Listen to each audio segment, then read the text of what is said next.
Année 2016, année d'élection présidentielle au Bénin, année de rupture. Rupture d'avec entre autres d'acides pratiques, tels l'aride culte de la personnalité, l'avide populisme présidentiel et gouvernemental, la putride décadence des pouvoirs d'État due aux défaillances du système, le fétide ethno-clientélisme érigé en règle de gouvernance, la placide manifestation du népotisme politique dans toute l'administration publique, les cupides détournements opérés en toute impunité, les impavides éléphants blancs décimés à travers le pays, les intrépides et tonitruantes sirènes précédant les cortèges pluriels de véhicules autour des ministres et autres autorités. Le Bénin, notre pays, a trouvé son chemin. Et cela est irréversible. Année de nouveau départ.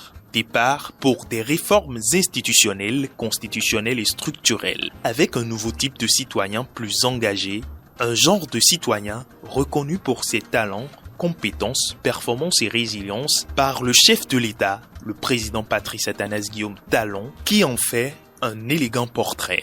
Je suis confiant car je connais le dynamisme et le talent du peuple béninois. J'ai confiance en sa maturité démocratique et sa capacité à se lancer dans des changements radicaux. J'ai confiance parce que j'ai la certitude qu'une équipe de dirigeants bien inspirés et compétents est capable de mettre en œuvre avec succès un programme de relance rapide de notre économie dans un environnement apaisé de démocratie et de liberté. Ainsi naquit le PAG, le programme d'action du gouvernement Bénin Révélé. Un programme de relance rapide du développement qui, telle une fleur qui tient la promesse de ses fruits, depuis 2016 à ce jour, révèle un visage d'un Bénin sous métamorphose. Un pays en plein progrès avec des changements significatifs et profonds, et ce, dans tous les secteurs d'activité.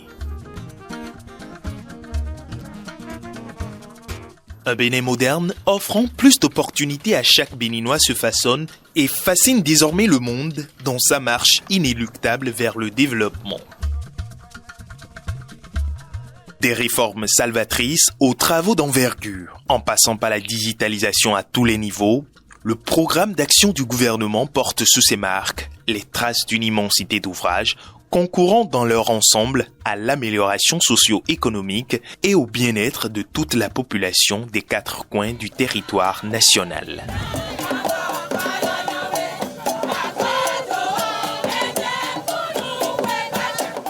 Le Bénin, terre de culture et d'histoire, a placé l'art, la culture et le tourisme au cœur de son développement. La vision sur le secteur tourisme, culture et art ne peut pas être détachée de la vision globale. La vision globale, évidemment, c'est d'abord de rompre avec un certain passé et de pouvoir restaurer et révéler le Bénin aux Béninois et au monde, parce que le Bénin a des potentialités majeures.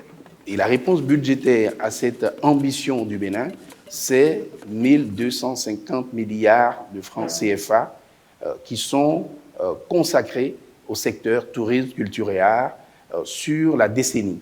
De la reconstruction de la cité historique de Ouidah à l'ouverture de nouveaux musées, les actions conduites par le programme d'action du gouvernement valorisent le riche patrimoine du pays. Vous savez que nous avons 4 musées majeurs qui sont en train d'être construits au plan des événements majeurs liés à nos religions traditionnelles. Il y a eu à Ouidah, pour les Vaudouindés, la dernière édition, au total, 1 700 000 personnes qui sont passées par Ouidah. Au plan économique, au plan financier, ça va forcément impacter le Bénin, ça va impacter notre PIB, et c'est ça qu'on appelle le tourisme.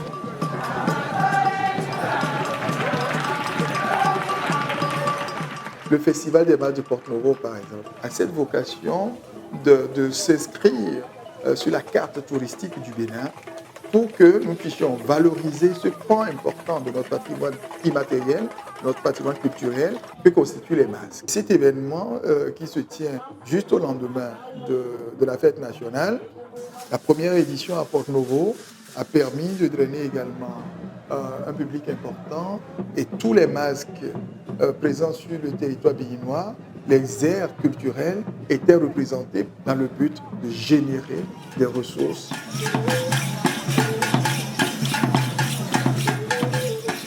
Avec le succès retentissant et sans pareil du retour des 26 trésors royaux, le gouvernement béninois a su raviver la fierté nationale, faisant de cet événement un retour à la source pour tous les citoyens.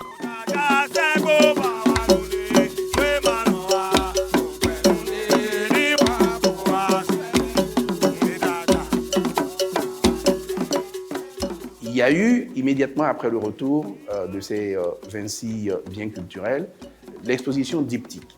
Alors, l'exposition diptyque qui a été une réussite exceptionnelle, un moment de fierté pour l'ensemble du peuple béninois, du nord au sud, de l'est à l'ouest, et qui a montré à quel point les Béninois tenaient à leur patrimoine. Au-delà des Béninois, nous avons 78 nationalités de tous les continents qui, à cette occasion, ont visité le Bénin.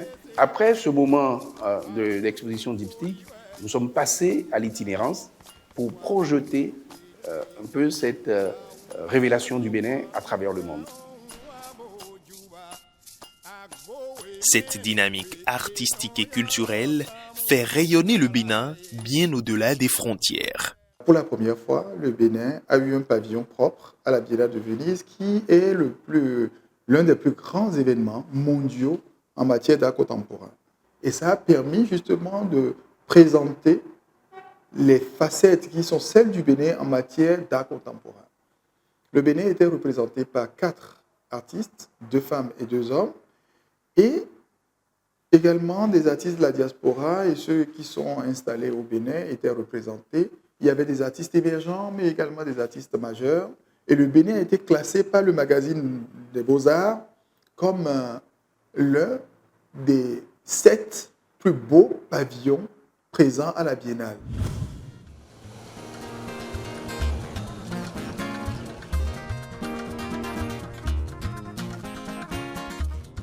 L'action publique dans le secteur agricole était marquée par une faible efficacité et efficience en raison de la non-séparation des fonctions régaliennes et de promotion des filières pour la définition des objectifs de production. Avant 2016, l'administration de l'intervention publique au profit du développement agricole se passait à travers les institutions que nous appelons les escadères, les centres d'action régionaux pour le développement rural, qui étaient investis à la fois des fonctions de promotion et aussi des fonctions de régulation, de contrôle. Il y a aussi que l'intervention publique pour appuyer le développement des filières agricoles était concentrée sur quelques filières seulement, notamment le coton. Alors, en 2016, le gouvernement a pris comme option principale de promouvoir la diversification de nos filières. Et pour pouvoir exploiter les potentialités de l'ensemble du territoire, il y a des régions agricoles qui ont été identifiées. Ça a conduit à ce que tout le territoire national soit subdivisé en 7 zones que nous appelons des pôles de développement agricole. Et chaque pôle de développement agricole est administré par une agence territoriale de développement agricole. Chaque ATD a un bureau communal que nous appelons la cellule communale. Donc, chaque spéculation principale a un technicien spécialisé. De sorte que, de plus en plus, ils ont un profil plus pointu et peuvent répondre de façon plus efficace aux sollicitations des agriculteurs. On a élaboré des programmes nationaux de développement filière où chaque année, il y a des ressources sur budget national, dont nos propres forces, qui sont mises à disposition et 86 milliards sur 2019 à 2023. Ainsi, le gouvernement a redynamisé et repensé le financement agricole au Bénin, concrétisé la mécanisation agricole avec l'amélioration de l'accès au marché des produits agricoles. En moyenne, depuis 2017 jusqu'en 2024, c'est au moins 10,8% du budget national qui est consacré à l'agriculture. Ce qu'on a aussi noté, c'est que les initiatives privées maintenant sont vraiment financées. Le gouvernement, de façon responsable, a élaboré une politique de subvention aux engrais. Si bien que les producteurs ont pu acquérir les engrais, par exemple, à 14 000 francs le sac de 50 kg, alors qu'au prix réel, c'est de 25 à 28 000 francs le sac de 50 kg.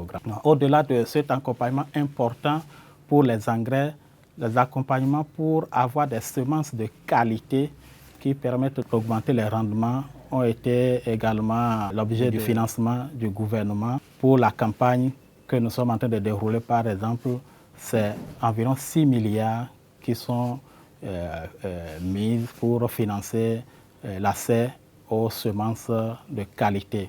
Sur ma superficie, j'ai commencé par planter des anacanes aussi que vous voyez devant moi ici. Déjà, ça porte de fleurs en moins de 2 ans. C'est des plants que vous pouvez avoir à 600 francs l'unité, mais nous on a pris à 100 francs. Ça veut dire que c'est subventionné de 500 francs par l'État.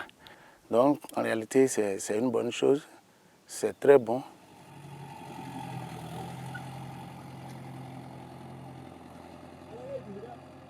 Tous les agriculteurs au Bénin n'ont pas de grande surface. Il fallait avoir donc une offre d'équipement qui aille de petits motoculteurs jusqu'à des tracteurs de 120 chevaux, jusqu'à 220 chevaux. Le gouvernement a mis en place, grâce à la SONAMA, des solutions pour sortir plus que 3000 kits d'équipement par jour. Tous les kits tracteurs sont subventionnés à 50%, et ce depuis 2020. Ça veut dire que quand un agriculteur achète son tracteur, la remorque, la charrue, le pulvérisateur, le cultivateur, que ce soit aussi le matériel pour récolter, sa machine lui revient à moitié du prix.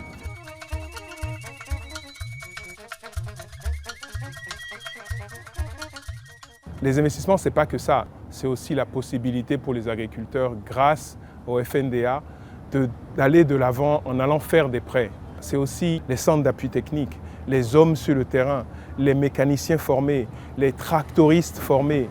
Et c'est tout ça qui fait que notre mécanisation avance très vite. Alors, si je prends par exemple le cas du FNDA, qui a repris bien sûr donc là du service, et depuis 2020, c'est à peu près 81,2 milliards qui ont été injectés dans le secteur agricole à travers le FNDA. Les performances réalisées sur les principales filières agricoles et sous-secteurs parlent d'elles-mêmes. Aujourd'hui, au niveau de toutes nos filières, la production a considérablement augmenté.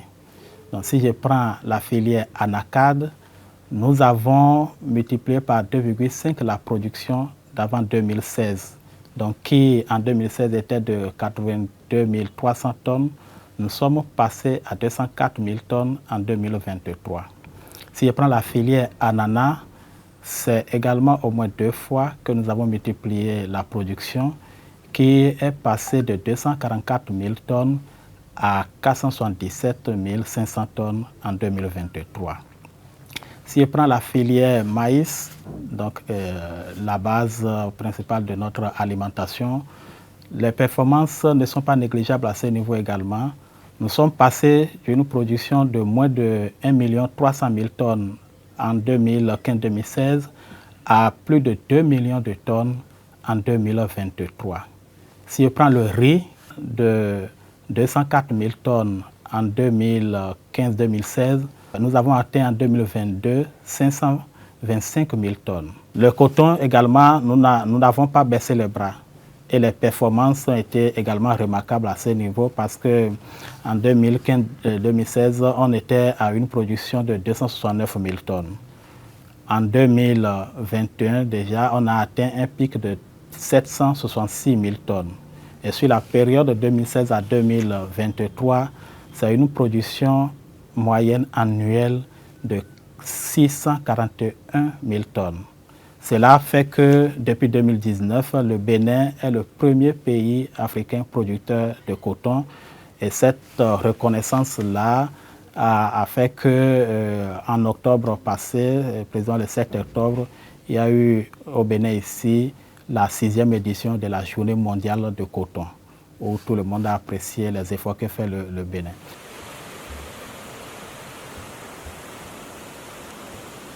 Les aménagements hydro-agricoles ont aussi contribué à l'amélioration des rendements et des productions agricoles. Depuis 2016, nous avons eu des actions qui ont permis donc de passer de 6 200 hectares à près de 25 000, disons, voire 26 000 hectares aujourd'hui, d'aménagement hydro-agricole, toutes catégories confondues. Si vous prenez au niveau du riz, Nous sommes partis des rendements de 1,5, 2,5 tonnes à 4 tonnes pour la maîtrise partielle de l'eau.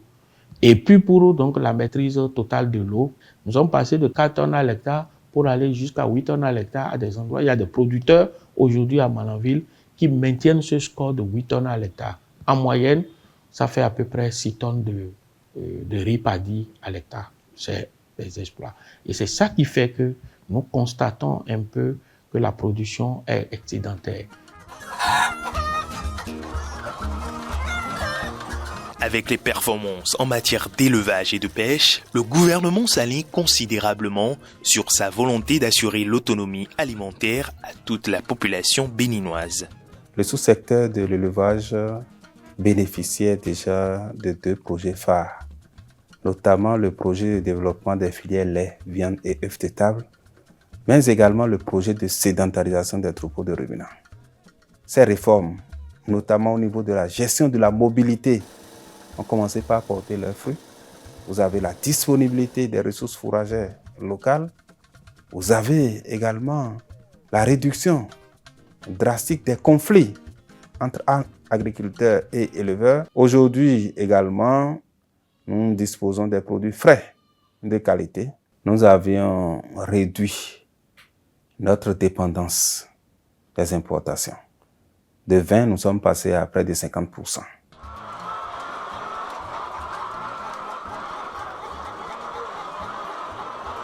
L'interdiction de l'importation des volailles a été salutaire pour nous et déjà nous sommes dedans. Ça nous permet quand même d'agrandir, de faire beaucoup d'élevage de poulets.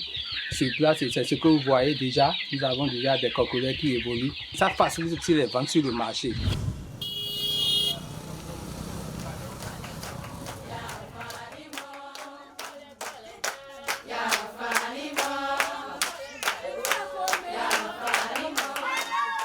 Dans le secteur de la santé, l'une des réformes majeures est la nouvelle politique nationale de santé communautaire au Bénin.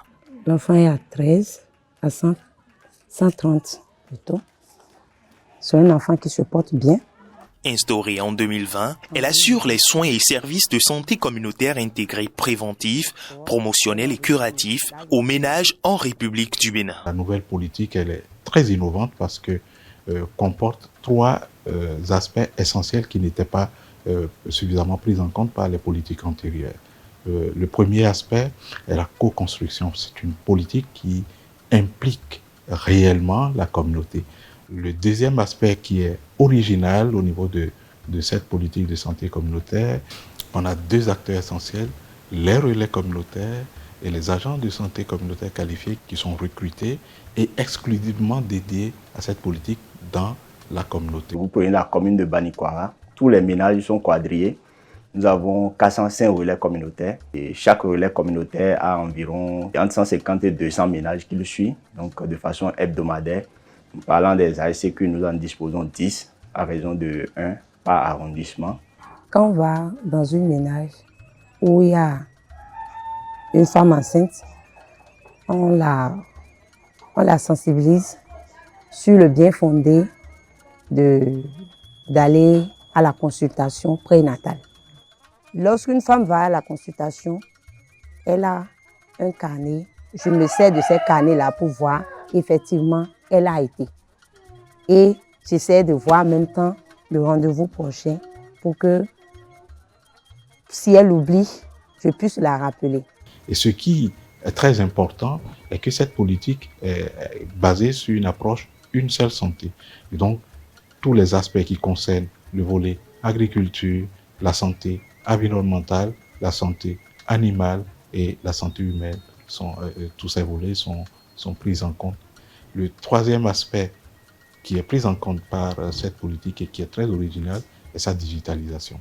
Les politiques antérieures n'étaient pas digitalisées. Aujourd'hui, les données qui sont collectées dans la communauté par les agents de santé communautaire qualifiés, les relais communautaires, remontent systématiquement dans une plateforme qui puisse permettre à ce que le décideur puisse le voir, savoir ce qui se passe dans la communauté et prendre rapidement les décisions qui s'imposent.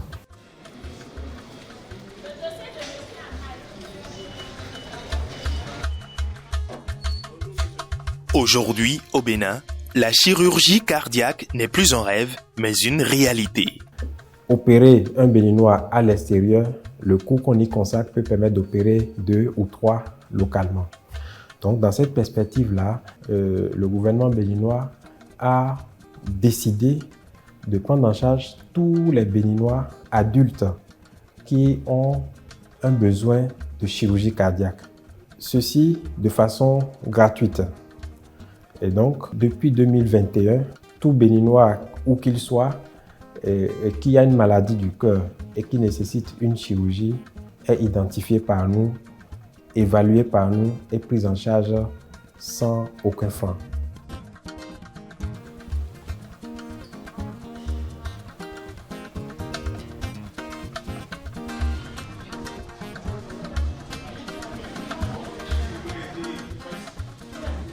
L'approche pour la prise en charge a été d'avoir une équipe mixte composée d'une équipe locale à laquelle les compétences doivent être transmises et une équipe d'experts.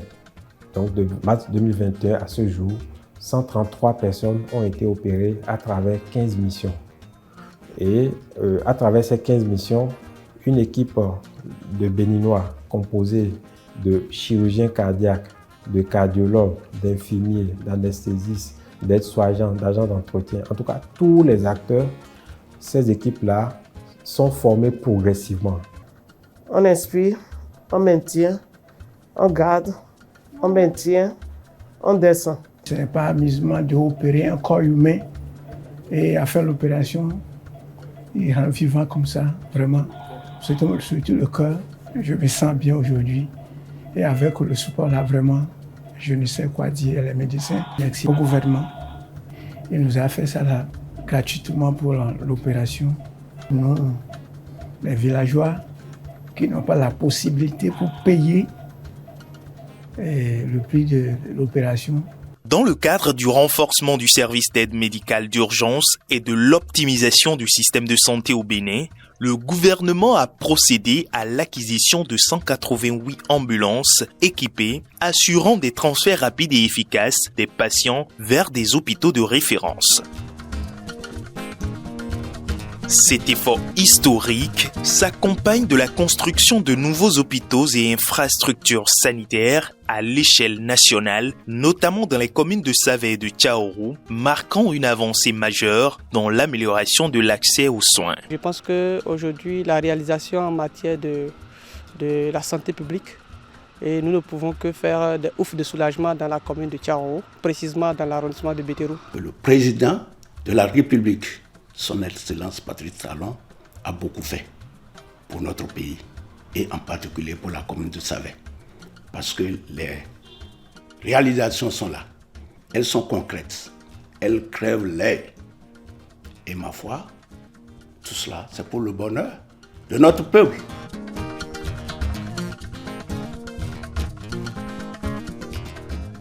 Pour réduire les risques et complications liées aux évacuations sanitaires, le Bénin s'est doté d'un hôpital prestigieux avec des pôles de services modernes de type nouveau. Le CHIC, c'est aujourd'hui le plus grand hôpital que nous avons au Bénin, construit sur 16 hectares, qui compte 436 lits.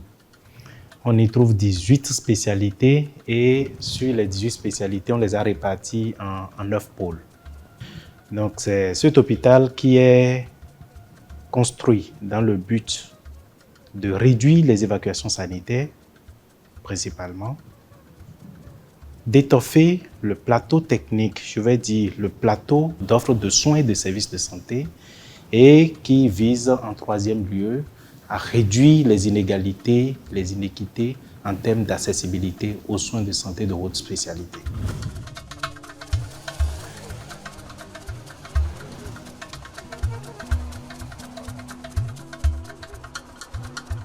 Sur le plan des infrastructures au Bénin, le PAG apporte une réponse méticuleuse et une attention remarquable pour le bien-être de sa population. Les chantiers de construction ou de réhabilitation d'une multitude d'axes routiers sur l'ensemble du territoire national ont abouti à un résultat éloquent et facilitent la bonne circulation des biens et des personnes. talent. Donc, et ouais, ça donne mi do maya ketabo. Mi do beton toni we. Mi me bi pi mi on to gbe ni. Do e bla le lo mi e bo wa. Ali de e blo nu mi yo lo. Da yo si me mi no fi. E ka blo pavé nu mi. Se wo ne blo ali o ti a jo kon fo. Pa te yo keke no bo jawe o hun tu e so na ho a. Mo da yo mi na no fi o ti e lo jadi o sin le toto le no de kwa. O mi no do gbe ti atiyan. Les investissements colossaux consentis par le gouvernement béninois ont permis d'avoir un aéroport moderne, des infrastructures portuaires capables de rivaliser avec les standards internationaux et des dizaines de marchés modernes dans les villes commerçantes du pays. Baba mettons nous acho, nous comptons nous acho gandi ne mero nous comptons mayo acho a mero doka. Quand on a tiré mero mendo ahile comme momo ahile quand on est complété. Donc nous atekupa. Programme mettons si j'ai monsieur Talon. Vraiment et vivre meta nous azon e wa de ahile sin côté yo. Ni do kutoni. Onu yen monde ahile sin côté yo. Ahile jacho tam. Faudrait que les jacho bon ni me duro na no ahile mele o. Minime o jacho di ahio ete e jacho do. Ouais, le coup d'envoi qui à l'instant vient d'être donné avec le CG. L'essor du secteur du sport à l'échelle aussi bien locale qu'internationale est un élément clé du PAG. En créant des infrastructures sportives modernes et en soutenant les talents, le Bénin prépare une nouvelle génération d'athlètes tout en renforçant la cohésion sociale à travers la pratique du sport. Le projet des classes sportives est une approche novatrice apportée par le gouvernement de la rupture, parce qu'en 2016, à l'arrivée de ce gouvernement, notre pays était caractérisé par des échecs répétés sur le plan continental et international en ce qui concerne nos équipes nationales. Donc le diagnostic a été posé, on a constaté qu'il n'y avait pas assez de centres de formation pour amener nos talents vers l'élite. Et c'est fort de cela que le gouvernement de la rupture a diagnostiqué et a trouvé juste d'adapter cette politique de classe sportive à notre nation pour permettre à ce que nos jeunes talents puissent avoir un cadre propice pour être détectés, formés et aboutis à l'élite afin d'améliorer les résultats nationaux. Ces efforts ont contribué à des prouesses mémorables dans certaines disciplines sportives. Le projet des classes sportives est en train d'impacter sérieusement notre sport national. Parce que nous avons eu déjà des résultats en ce qui concerne les championnats scolaires, sur le plan continental et même sur le plan mondial, parce que nos jeunes étaient la dernière fois en Chine. Ça veut dire que nous sortons déjà de l'Afrique avec ces talents détectés au niveau de nos collèges. Et la plupart de ces jeunes sont des éléments de nos classes sportives.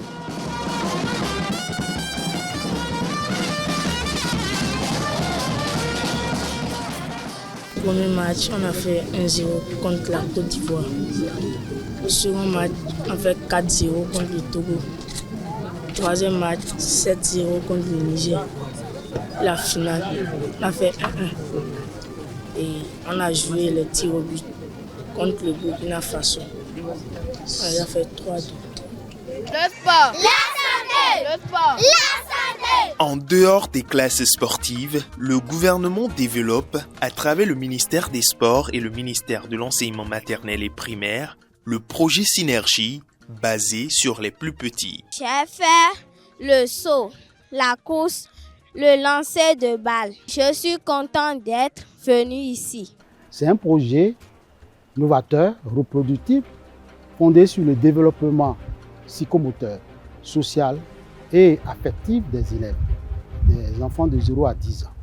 Et ce projet va introduire un nouveau paradigme, c'est-à-dire un changement au niveau de la politique nationale éducative et sportive. La mise en œuvre de la pratique à travers la construction des infrastructures va permettre de détecter des talents précoces et de les orienter après les classes sportives.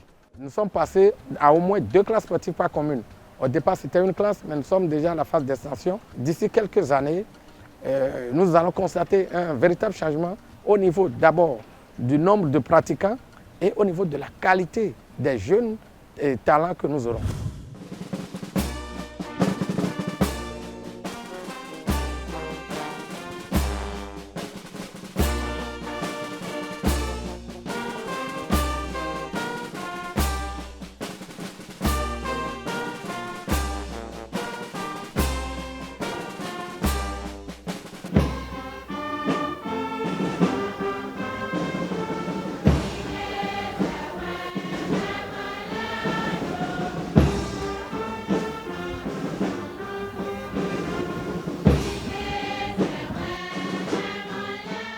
Pour répondre plus efficacement aux défis sécuritaires face au terrorisme galopant dans le Sahel et à la piraterie en espace maritime, le gouvernement de la rupture a renforcé les forces de défense et de sécurité.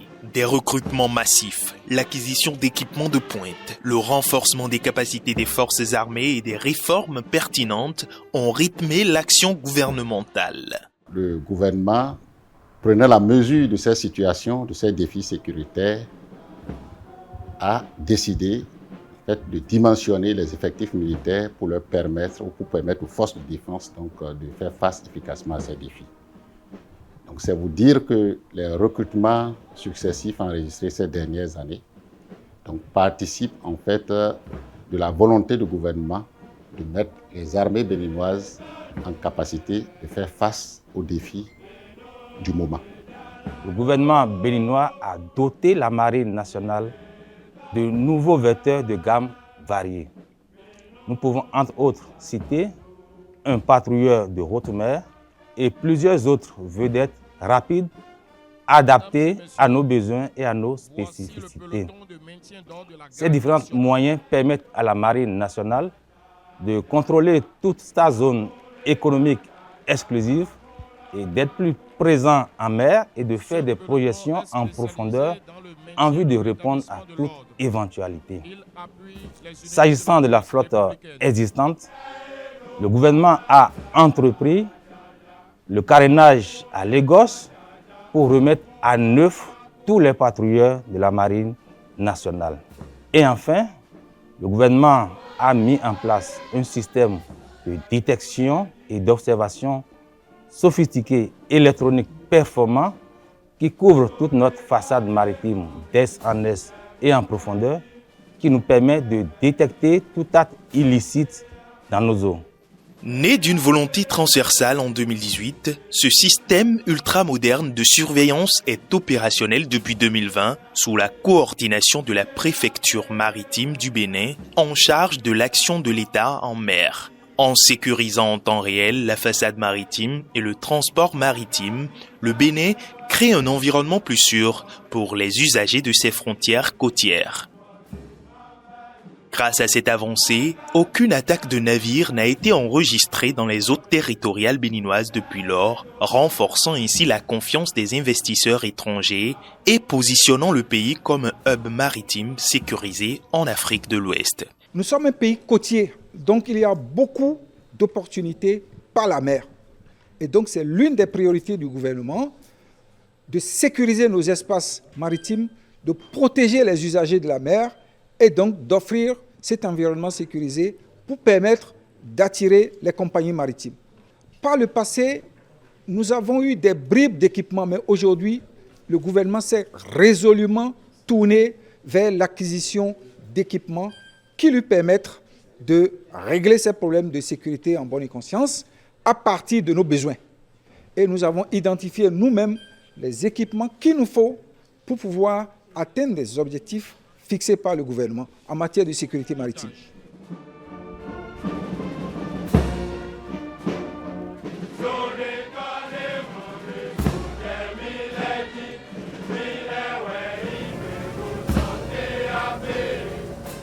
La sécurité de l'espace aérien est aussi au cœur de l'action gouvernementale.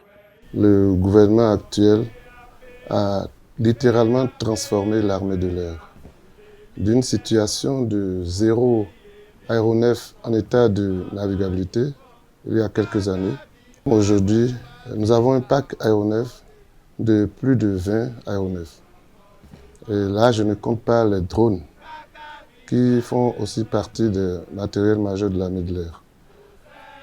Avec tous ces aéronefs, nous arrivons à assurer la partition qui nous revient dans la défense de notre territoire et dans les missions de sécurité intérieure. Outre les mesures générales prises par le gouvernement pour améliorer les conditions financières en fait, du personnel de l'État, civil comme militaire, il y a eu beaucoup d'efforts d'amélioration en ce qui concerne spécifiquement le personnel militaire. Et ces améliorations sont allées beaucoup plus dans le sens de la modernisation du cadre du travail, la modernisation continue des casernes, mais aussi par la dotation en fait ou la mise à disposition de logements modernes en fait au profit de la troupe. Cela a commencé par les garnisons proches d'ici et c'est un effort qui sans doute s'étendra aux autres garnisons du Bénin. Il faut ajouter que il y a eu une réglementation récente qui a été prise en fait concernant les personnels militaires victimes en mission commandée.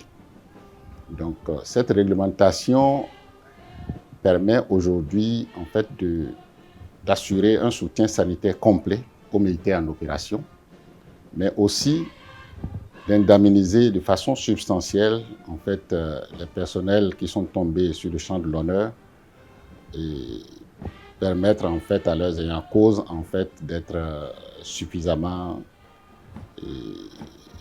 pris en compte par l'État.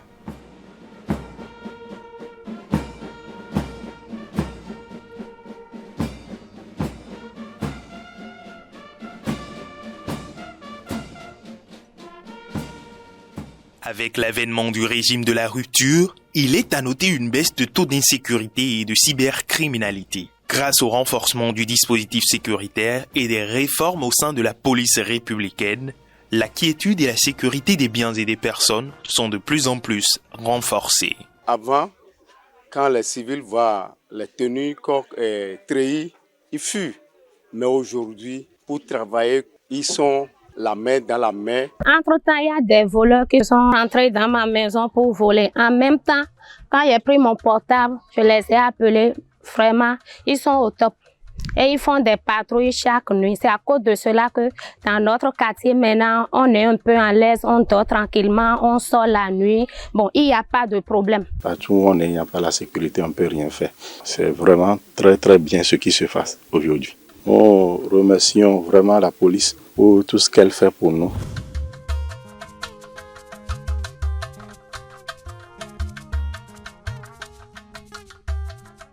Le programme d'action du gouvernement, c'est aussi la protection sociale et surtout l'appui à l'intégration socio-économique des personnes vulnérables. Grâce à des programmes de filets sociaux, à l'image du projet d'assurance pour le renforcement du capital humain Arche, ou encore le programme de microcrédit aux plus pauvres à l'AFIA, et bien d'autres encore, le gouvernement de la rupture est venu à la rescousse de milliers d'hommes et femmes au bord du désespoir, leur redonnant le sourire et le goût à la vie, tout en les rendant plus résilients.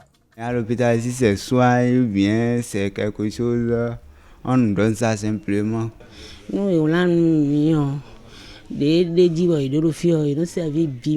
c'est un peu à cause de l'âge là, on ne peut pas, je ne sais pas que ce serait ainsi aujourd'hui.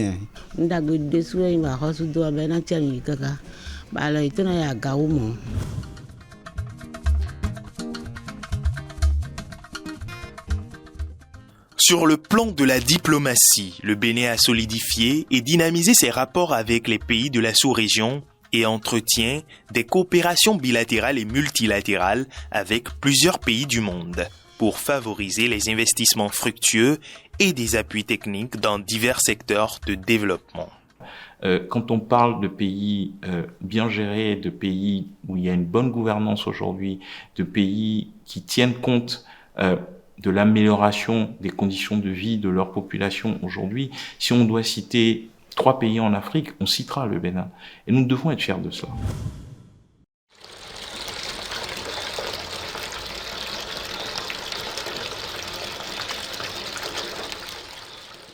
L'accès à l'eau potable pour tous les Béninois est aussi l'une des priorités fondamentales du PAG.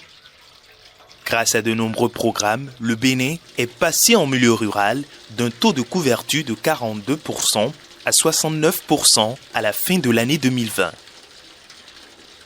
Dans les zones urbaines, la disponibilité de l'eau potable est passée de 55% en 2016 à environ 74%, garantissant un accès fiable et sécurisé à cette ressource vitale, y compris dans les régions enclavées, tout en transformant le quotidien des milliers de familles.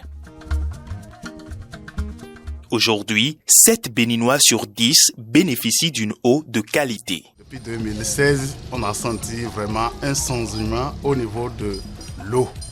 Parce qu'en son temps, on a des problèmes pour pouvoir trouver l'eau dans nos foyers. Le gouvernement a assez fait par rapport à l'eau.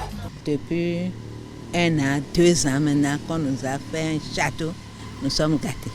On trouve de l'eau paisiblement. Il n'y a plus de manque d'eau. Et nous bénissons le Seigneur. Et on remercie beaucoup le gouvernement de M. Talon. L'eau est claire et nous buvons ça avec vraiment l'amour même. Nous sommes super émerveillés par ce qu'on a actuellement. La qualité de l'eau, super. On ne peut que remercier le gouvernement actuel pour ce qu'il nous a fait. Le Bénin déploie des efforts importants pour garantir un accès fiable à l'électricité pour ses populations. Grâce à l'extension de la capacité électrique, la construction de nouvelles centrales et le développement des énergies renouvelables, de nombreuses régions bénéficient désormais d'une fourniture constante d'électricité. Le taux d'autosuffisance énergétique a progressé, passant de 59,40% en 2016 à 60,37% en 2021, une amélioration qui se poursuit chaque jour. Ces avancées contribuent à alléger les difficultés des populations, à améliorer la qualité de vie et à soutenir le développement économique du pays. Préserver l'environnement tout en améliorant le cadre de vie des populations, telle est la double ambition du Bénin à travers le PAG. De la modernisation des systèmes de gestion des déchets à l'aménagement des routes et d'espaces publics, le Bénin se donne les moyens de faire de ces villes des espaces de vie plus agréables et durables.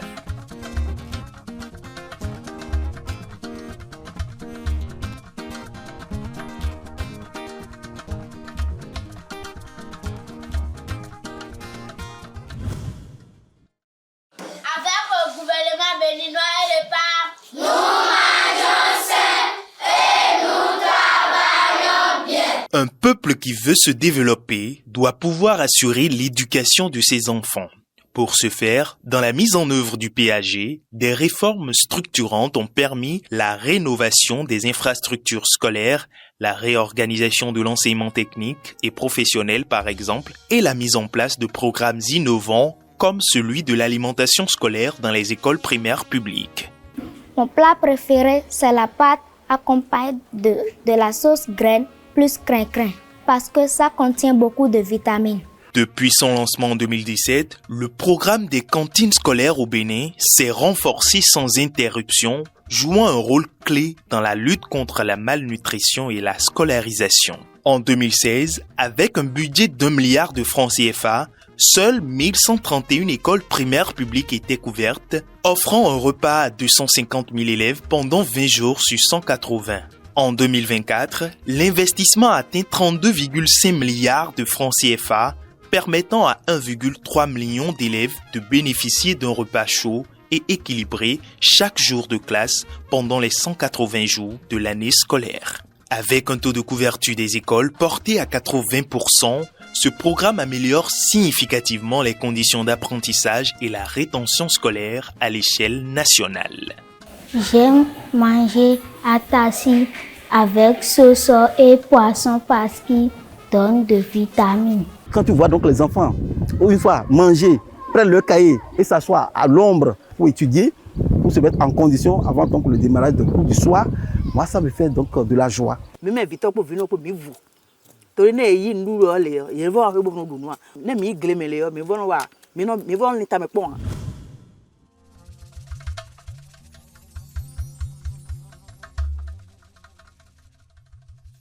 Avec l'opérationnalisation de la GDIZ, le Bénin a révolutionné son industrie et promeut la mise en valeur de la production locale. Cette nouvelle dynamique est créatrice d'emplois, surtout pour les jeunes et les femmes. J'ai eu l'information d'Azoli à travers la radio Mono La Voix de l'Okosa. Et il disait d'aller nous faire inscrire dans les antennes de l'ANPE ou dans les mairies. Donc je suis allé à la mairie à Thieme pour faire l'inscription. De là, ils m'ont appelé ici, je suis venu à GDIZ, j'ai fait l'entretien et ils m'ont retenu. Et j'ai fait 6 mois de stage. Maintenant, j'ai un emploi. Je pense que Azoli, c'est l'avenir. Je me suis retrouvé ici grâce au programme social du gouvernement, PSE. C'est un programme qui permet aux jeunes de vite se retrouver sur le marché de l'emploi et aussi d'acquérir assez d'expérience professionnelle. Je remercie beaucoup le gouvernement béninois pour cette opportunité qu'il nous accorde parce que non seulement nous sommes là pour gagner de l'expérience, mais en plus de ça, nous recevons un salaire. Les programmes d'insertion des jeunes sur le marché de l'emploi, sous l'étendard du Bénin révélé, contribuent de toute évidence à la réduction du taux de chômage, donnant les moyens aux jeunes d'assurer leur avenir professionnel. Chaque année, à travers nos différents programmes, et nous en avons beaucoup, nous avons des programmes d'accompagnement à l'emploi salarié, nous avons des programmes d'accompagnement à l'emploi indépendant, nous avons le programme spécial d'insertion dans l'emploi, nous avons le programme d'inclusion des jeunes, nous avons le programme d'appui aux enseignants, nous avons des programmes de reconversion des jeunes vers des métiers porteurs.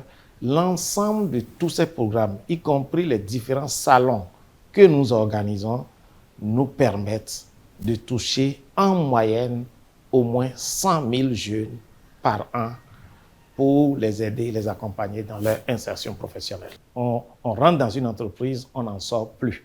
Ou quand on en sort, on a la capacité de se repositionner dans une autre entreprise. Ou alors de pouvoir soi-même se lancer dans une affaire. C'est par ce biais que nous travaillons aujourd'hui, ce qui est un changement radical par rapport à avant, où nous privilégions davantage les stages.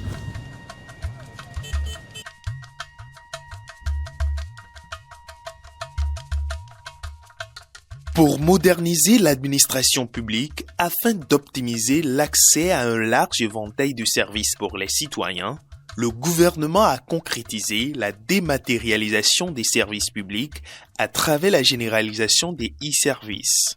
Il y a des centres communaux de services publics qui sont mis en place aujourd'hui. Au niveau de ces centres communaux, vous pouvez payer une facture d'eau en ligne. Vous pouvez tirer votre fiche de paye. Vous pouvez tirer également les actes de carrière, les fiches de pension. Il y a une multitude de services qui est mise en ligne et qui sont disponibles sur le portail national des services publics. Je suis venu pour faire la demande d'un acte, précisément de mon certificat d'identification personnelle. Je suis servi en un clin d'œil. C'est ça qui m'a tellement réjoui. Ça n'a rien coûté pour moi. Et le centre est très proche de nous et ça nous a réduit aussi les dépenses et le temps aussi. Je suis venu au centre communal de services publics, installé à la mairie de l'Okosa ce matin pour venir payer ma facture de solaire. Je viens de payer ma facture, vraiment, c'est très bien passé. Très content. Dans la fonction publique, aujourd'hui au Bénin, la digitalisation est au cœur de toutes les actions et réformes, qu'il s'agisse de l'organisation des concours de recrutement ou autres procédures, participant ainsi à la célérité de l'administration, à la transparence et à la bonne gouvernance. Ce qui caractérise l'organisation des concours de recrutement de la fonction publique depuis l'avènement du président Patrice Talon en 2016, c'est la transparence et l'égalité des chances à tous les citoyens béninois. Dans le passé, la durée moyenne entre la phase de la composition et la proclamation des résultats était de 6 mois environ. Aujourd'hui, elle est de 2 semaines. Les efforts du gouvernement se sont traduits aussi par l'apurement des arriérés de salaire, la revalorisation du point indiciaire et des salaires avec l'augmentation du SMIC et la défiscalisation des faibles salaires. En 2024, 164 milliards de dettes ont été apurées sur les 180. Il y a eu l'augmentation d'abord du SMIC, salaire interprofessionnel minimum garanti, qui est passé de 40 000 à 52 000. Donc, en dehors de cette revalorisation des salaires, les impôts à payer ont baissé, ce qui permet d'améliorer le revenu net du travailleur. Quant aux aspirants au métier de l'enseignement, les actions menées s'inscrivent dans la volonté d'assurer plus de sécurité, non seulement à ces agents, mais aussi à leurs ayants droit. Pour le gouvernement, avec ce programme d'aspirants au métier d'enseignant, a permis à l'instituteur qui était au plus à 60 000 d'avoir aujourd'hui un salaire supérieur à 80 000. Ils bénéficient des allocations familiales. Ils sont déclarés au niveau de la sécurité sociale, ce qui leur garantit une retraite. Le programme d'action du gouvernement PAG a œuvré pour l'amélioration de la gestion des carrières et de la remise automatique de livrets de pension, y compris aux travailleurs du secteur privé, avec la liquidation des pensions sans interruption de revenus. Il y a un système qu'on appelle le fichier unique de référence de la programmation des effectifs des agents de l'État qui est implanté au niveau du ministère du Travail et de la fonction publique. Grâce à ce fichier, les données des agents de l'État administrés à la retraite sont déjà disponibles et sur cette base-là, nous éditons les actes d'admission à la retraite sans qu'aucune pièce ne soit réclamée à l'agent de l'État admis à la retraite. Avant 2016, lorsqu'on produit un acte au ministère de la fonction publique, les intéressés eux-mêmes viennent chercher ces actes pour aller au ministère de l'économie et des finances avant d'avoir l'incident financier. Donc on a mis en place, à partir de 2016, une interface d'échange automatique entre le système de gestion des ressources humaines et le système de paye.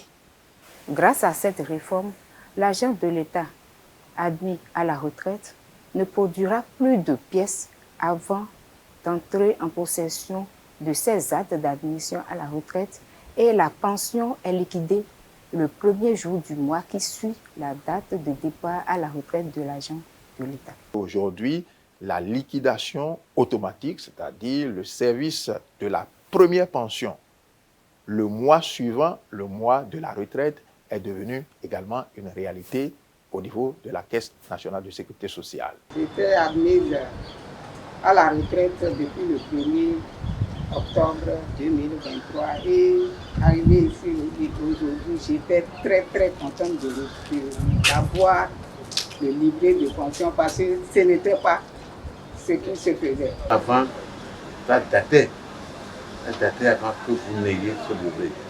Comme ça, vous allez souffrir. Déjà un mois après, et j'ai déjà le carnet et je peux déjà commencer par juillet 2023 à la retraite. Afin d'augmenter le pouvoir d'achat des agents retraités, le gouvernement a adopté le 13 septembre 2023 une mesure de revalorisation des pensions. Le gouvernement a pris la décision en septembre, mais a remonté l'effet de cette décision au 1er janvier 2023. Cela a induit, bien naturellement, des rappels de pension, des rappels conséquents de pension au profit des pensionnés. Nous avons progressivement procédé à la généralisation du paiement des droits par les virements bancaires classiques, par les GSM et par les institutions de microfinance. On tire chapeau aux réformes, on tire chapeau à notre gouvernement pour cette initiative prise.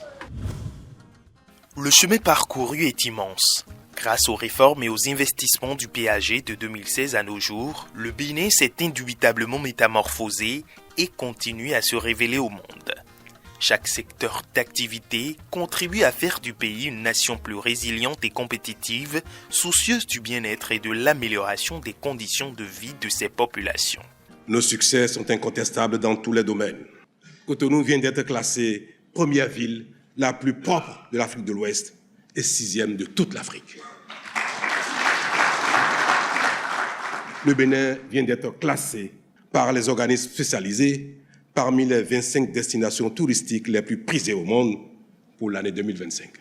Cet état d'esprit, j'en ai la conviction, a inspiré nos guépards dans leur campagne de qualification pour la Coupe d'Afrique des Nations de football édition 2025, et il leur a permis de surmonter les difficultés, même lorsque cela paraissait impossible, pour revenir sur le devant de la scène continentale. Tout ceci devrait nous convaincre que notre Bénin se construit grâce à nos propres efforts. Et c'est cela le secret de tout développement socio-économique durable. Cela est certes flatteur, mais notre volonté est de faire toujours mieux, car nous avons vocation à être les meilleurs partout.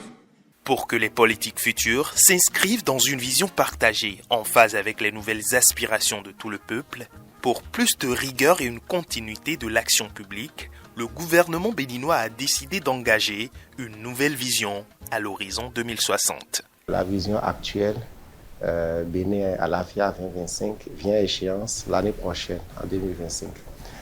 Anticipant donc pour cette arrivée à échéance de la vision actuelle, le gouvernement a engagé très tôt des travaux de construction de la vision post-2025. Et donc, dans cette anticipation, le gouvernement a mis en place le cadre institutionnel, un cadre institutionnel suffisamment participatif et inclusif. Donc, ce cadre institutionnel a été mis en place en juillet 2022 et le processus a effectivement démarré l'année dernière avec un lancement qui a vu la participation, on va dire, de toutes les forces vives de la nation. La vision actuelle n'avait pas l'autorité nécessaire pour s'imposer à tous les différents gouvernements successifs que notre pays a connus depuis les années 2000. La loi cadre sur la planification du développement, sur l'évaluation des politiques publiques, adoptée en janvier 2024, élève au rang de loi toutes les visions futures que notre pays aura à connaître. Et donc la prochaine vision, vision nationale 2060, sera adoptée par une loi. Et en conséquence, nous allons éviter tout ce qui est discontinuité parce que tous les gouvernements successifs seront appelés à l'observer parce que c'est une loi. Et donc nous n'aurons plus de saut dans l'action publique, nous n'aurons plus de laxisme dans la gestion ou dans la gestion du processus de développement puisque la loi fait des prescriptions en ce qui concerne les outils et les instruments nécessaires pour conduire le processus de développement. Et donc tous les gouvernements successifs auront donc à cœur d'observer les prescriptions, les dispositions de cette loi, ce qui va nous faire éviter les défaillances que nous avons notées dans la conduite de la vision actuelle. Les bases d'une transformation durable sont posées et ouvrent une fenêtre sur un avenir prometteur pour tous les Béninois, un avenir d'un Bénin révélé.